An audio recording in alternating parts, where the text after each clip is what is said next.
শেখ হাসিনা সরকার পতনের ৩ মাস পর প্রথমবারের মতো গত ১০ নভেম্বর ঢাকায় কর্মসূচির ডাক দেয় আওয়ামী লীগ। নিজেদের ফেসবুক পেজ থেকে পোস্ট দিয়ে নেতাকর্মীদের ওই কর্মসূচিতে অংশ নেওয়ার আহ্বান জানায় দলটি। তবে আওয়ামী লীগের সেই কর্মসূচি প্রতিহত করেছে অন্তর্বর্তীকালীন সরকার এবং বৈষম্য বিরোধী ছাত্র আন্দোলন সহ বিভিন্ন রাজনৈতিক দল। বিষয়টি নিয়ে এবার জোরালো বার্তা দিয়েছে যুক্তরাষ্ট্র। কী বলল ওয়াশিংটন? বিস্তারিত জানাচ্ছেন শেখ ফরিদ।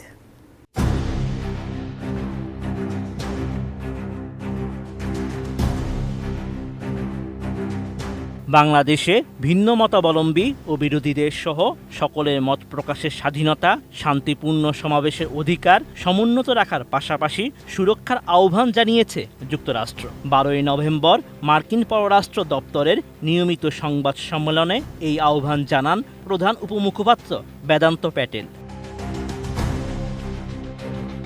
এ সময় আওয়ামী লীগের নেতাকর্মীদের রাজনৈতিক সমাবেশ করতে বাধা দেয়া এবং 184 বাংলাদেশি সাংবাদিকের গুরুত্বপূর্ণ অ্যাক্রেডিটেশন কার্ড বাতিল করা নিয়েও মন্তব্য করেছে ওয়াশিংটন।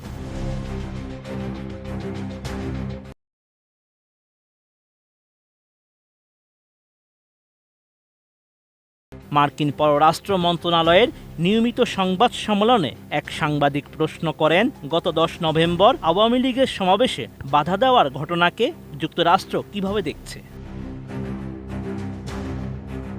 ওই প্রশ্নের জবাবে মার্কিন পররাষ্ট্র দপ্তরের প্রধান উপমুখপাত্র বলেন, ওয়াশিংটন ভিন্ন মতের ও বিরোধীদের সহ সকলের মত প্রকাশের স্বাধীনতা, শান্তিপূর্ণ সমাবেশের অধিকারকে সমর্থন করে। তাদের দৃষ্টিকোণ থেকে এসব স্বাধীনতা যে কোনো গণতন্ত্রের জন্য অপরিহার্য উপাদান।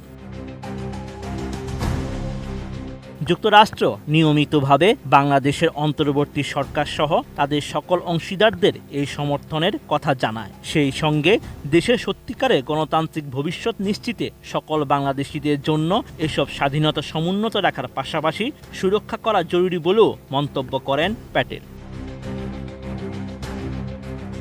এছাড়া সংবাদ সম্মেলনে সাম্প্রতিক এক প্রতিবেদনের উদ্ধৃতি দিয়ে সাংবাদিক প্রশ্ন করেন, বাংলাদেশে 184 সাংবাদিকের অ্যাক্রেডিটেশন কার্ড বাতিল এবং সংবাদপত্রের স্বাধীনতার উপর বিধিনিষেধ মোকাবেলা করার জন্য যুক্তরাষ্ট্র কি কোনো পদক্ষেপ বিবেচনা করছে?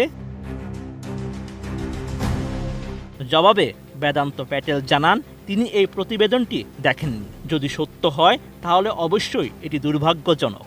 তাদের শক্তিশালী দৃষ্টিভঙ্গি হলো বাংলাদেশের পরিস্থিতি সহ যে কোনো পরিস্থিতি তুলে ধরার জন্য মুক্ত গণমাধ্যম অত্যাবশ্যক। ওয়াশিংটন এই বিষয়ে উৎসাহিত করার পাশাপাশি নিশ্চিত করতে চায় সাংবাদিকদের অধিকার ও স্বাধীনতাকে যথাযথভাবে সম্মান করা হচ্ছে।